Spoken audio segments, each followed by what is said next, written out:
नमस्कार मित्रों, मैं डॉक्टर हेमंत सिंह कंवर, सहायक प्राध्यापक हिंदी, शासकीय मुकुटधर पांडे महाविद्यालय कटघोरा, जिला कोरबा, छत्तीसगढ़। मेरा आज का विषय है आधुनिक तकनीकी सभ्यता। यह आलेख डॉक्टर रमाशंकर तिवारी जी का है, जिसे हमारे विश्वविद्यालय में स्नातक अंतिम वर्ष के छात्रों के लिए पाठ्यक्रम में शामिल किया गया है। आधुनिक तकनीकी सभ्यता। आधुनिक का अर्थ होता है वर्तमान काल, नए जमाने का, जो इस समय चल रहा है। आधुनिकता का संबंध आधुनिक युग और आधुनिकता से है। यह एक विशिष्ट अवधारणा का निर्माण करती है। इसी प्रकार से प्रौद्योगिकी टेक्नोलॉजी का हिंदी रूपांतरण है।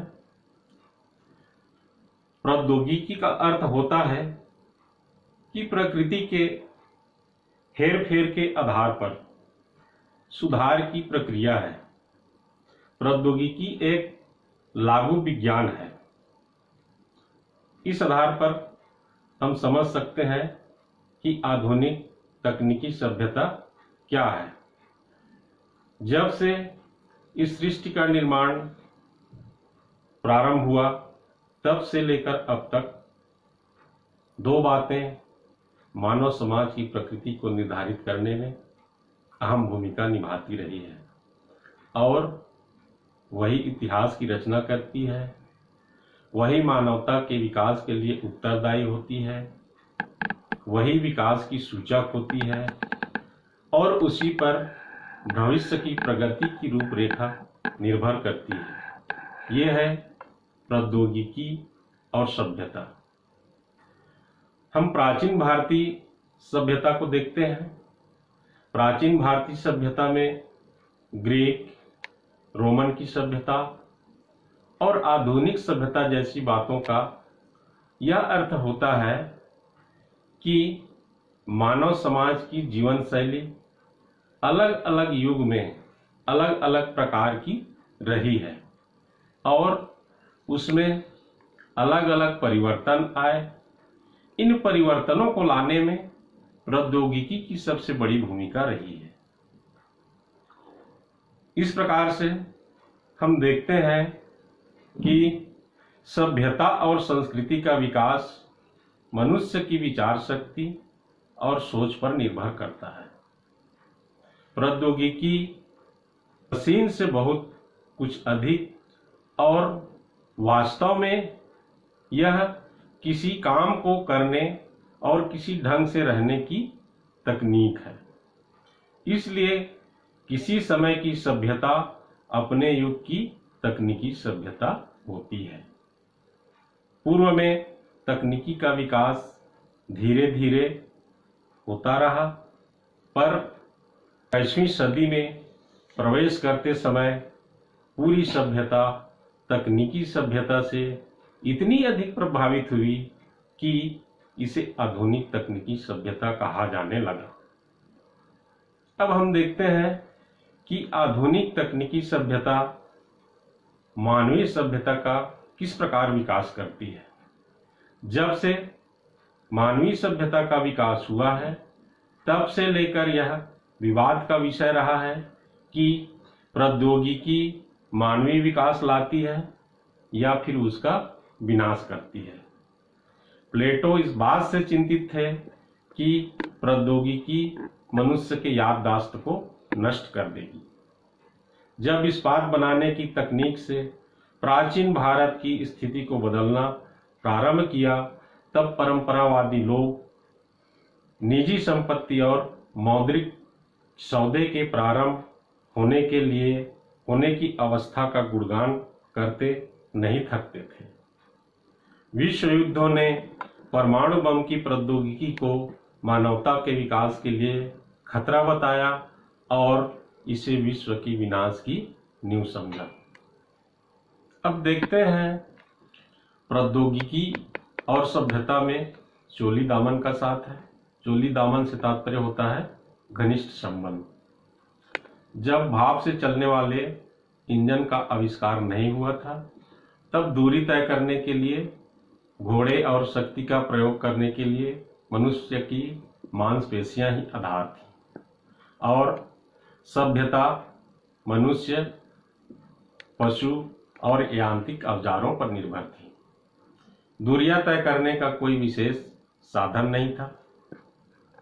लोग एक दूसरे के साथ बहुत कम संपर्क में आते थे, किंतु वाष्प इंजन, फिर मोटर, पेट्रोल डीजल, इससे चलने वाले इंजन, फिर वायुयान और उसमें भी सुपरसोनिक ने न केवल दुनिया को निकट ला दिया बल्कि परस्पर संबंधों के नए आयाम विकसित किए। ग्रामीण और नगरीय सभ्यता को विभाजित करने और ग्लोबल विलेज विकसित करने में प्रौद्योगिकी का बहुत बड़ा योगदान है। प्रौद्योगिकी ने औद्योगिकरण को बल दिया, औद्योगिकरण ने नगरीकरण को प्रोत्साहन दिया। आज दुनिया के तमाम बड़े बड़े नगर औद्योगिक केंद्र के रूप में विकसित हुए हैं, जहां एक नई सभ्यता का विकास हुआ। समय के साथ मनुष्य की कार्यशैली, जीवन शैली, संबंधों का आर्थिक आधार पर अवलंबित होना, पारिवारिक ढांचा बदलना, वैवाहिक व अन्य प्रकार के संबंध सब कुछ बदलने लगे और आज प्रौद्योगिकी ने पूरे विश्व को मिलाकर रखा है। आज सभ्यता का स्वरूप धीरे धीरे पूर्णतः एकीकृत होता जा रहा है। परंपरावादियों के विरोध करने और अवरोध खड़ा करने के बावजूद पूरी दुनिया पाश्चात्य संस्कृति में इस प्रकार रंगती जा रही है, जैसे टेलीविज़न, कंप्यूटर, इंटरनेट, मोबाइल। इसने एक नई क्रांति पैदा की है और इसके कारण दुनिया के समाज आज सही मायनों में ग्लोबल विलेज की कल्पना को साकार होते हुए देख रही है। पूरा ब्रह्मांड, पूरी दुनिया सिमट कर हर उस व्यक्ति और समाज के नियंत्रण में आ गई है। अमेरिकन संस्कृति का वर्चस्व इसलिए है कि उसके पास प्रौद्योगिकी पर नियंत्रण है। वहाँ के लोगों की जीवन शैली, जीवन का स्तर अन्य देशों की तुलना में अपेक्षाकृत बहुत ऊंचा है। वहाँ की जीवन शैली दूसरों को बहुत प्रभावित कर रही है। दुनिया के तमाम देशों के लोग अमेरिका में जाकर बसने के लिए प्रयासरत हैं। आर्थिक शक्ति और आर्थिक क्रियाओं का केंद्र बिंदु आज अमेरिका हो गया है, इसलिए सभ्यता का विकास वहीं से हो रहा है। अब हम देखते हैं 21वीं सदी का महामंत्र। 21वीं सदी का महामंत्र के रूप में जो है जय विज्ञान निर्धारित किया जा रहा है और प्रौद्योगिकी के सहारे पूरी दुनिया से गरीबी और कुपोषण से मुक्ति दिलाने का प्रयास किया जा रहा है। 21वीं सदी के प्रारंभ होते होते वैज्ञानिक शोध और प्रौद्योगिकी ने हमारे जीवन को इतना प्रभावित कर रखा है कि हम सोच भी नहीं पाते कि हम अपने जीवन काल में और क्या अधिक देख सकेंगे और क्या अनुभव कर सकेंगे। प्रौद्योगिकी वर्तमान में अध्यापन का स्वरूप बहुत कुछ बदल गया है और अब घर बैठे आप सब कुछ सीख सकते हैं, सिखा सकते हैं, पढ़ सकते हैं, पढ़ा सकते हैं। इसलिए गुरु शिष्य का जो स्थान है उसको दूरस्थ शिक्षा पद्धति ने ले लिया है। उपग्रह की व्यवस्था ने तो अमूलचूल क्रांति ला दी है। अंतरिक्ष में अनेक उपग्रह 24 घंटे भ्रमण करते रहते हैं, जो हमें हर तरह की सूचनाएं देते हैं। आज हम मौसम की जानकारी पहले ही कर लेते हैं, कहाँ बारिश होना है, कहाँ तूफान आएगा, कहाँ सुनामी आएगी। तो इस प्रकार उपग्रह की मदद से हम पहले ही जान जाते हैं। भारत ने वर्तमान में अंतरिक्ष में 108 उपग्रह छोड़े हैं। अब हम कहीं भी फोन से बात कर सकते हैं, वीडियो कॉलिंग कर सकते हैं। अब हम देखते हैं प्रौद्योगिकी किस प्रकार मानव जीवन को प्रभावित कर रही है। प्रौद्योगिकी संयुक्त परिवार प्रणाली, विवाह की पद्धतियां, बहुविवाह से एक पत्नी, तलाक, संपत्ति में समानता का अधिकार, इन सारी बातों को प्रभावित करने में प्रौद्योगिकी काफी महत्वपूर्ण भूमिका निभा रही है। यूरोप में 18वीं शताब्दी तक जलाव लकड़ी और इमारती लकड़ी की उपलब्धता ने विकास दर को बहुत कुछ प्रभावित किया, पर जब कोयला की सहायता से होने वाली औद्योगिक क्रांति ने इतिहास और सभ्यता को बदल कर रख दिया।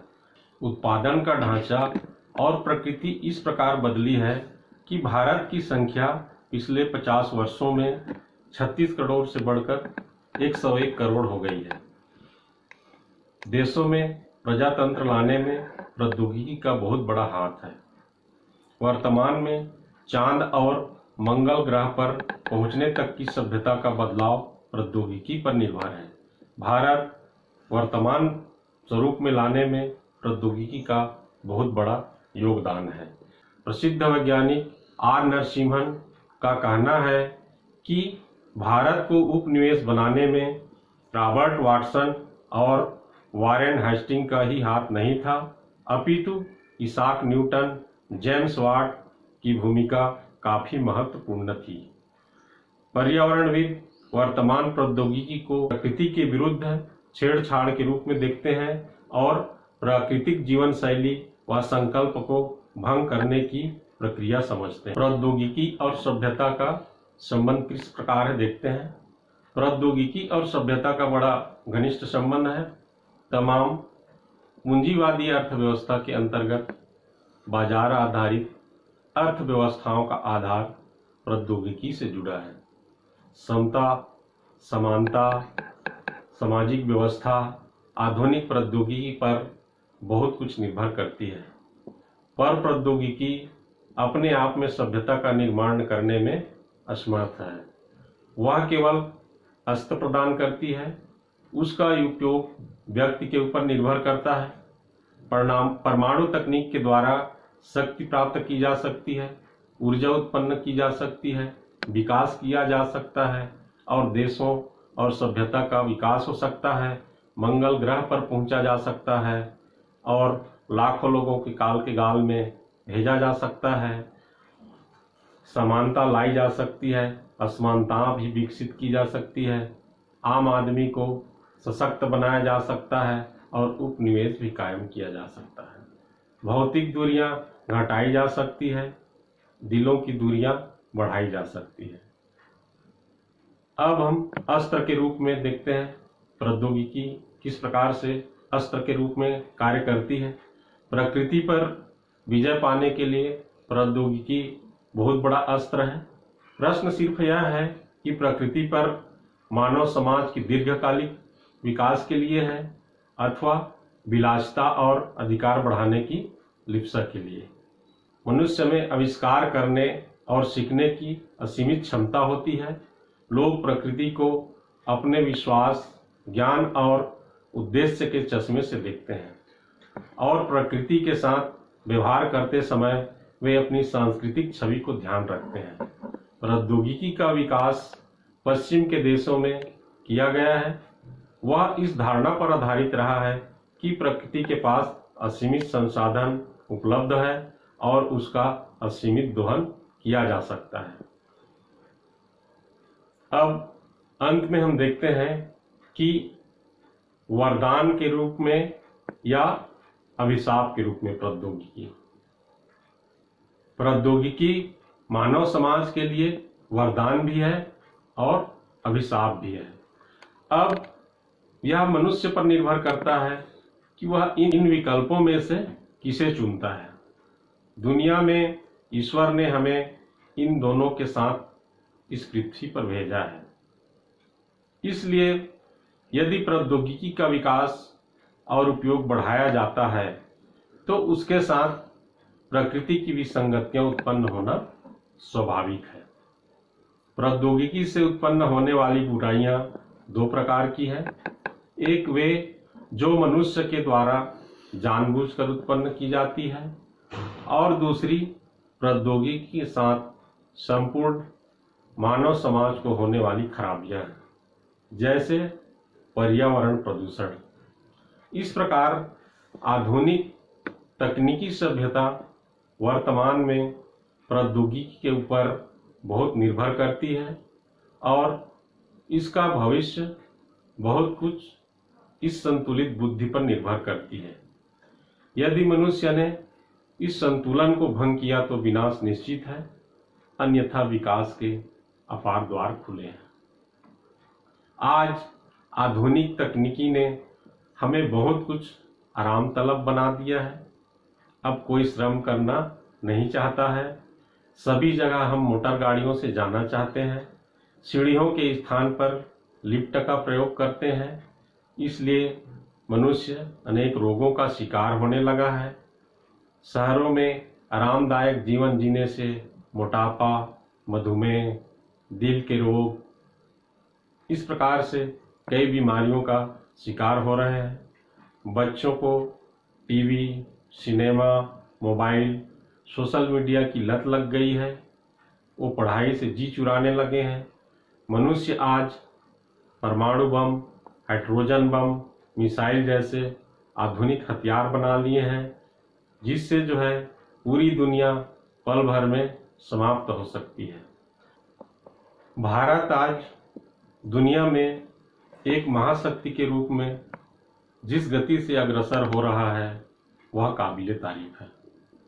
विकासशील राष्ट्र होने के नाते देश विज्ञान और प्रौद्योगिकी के मामले में एक उज्जवल भविष्य हासिल करने के लिए समस्त बाधाओं को पार करता हुआ रास्ता बना रहा है।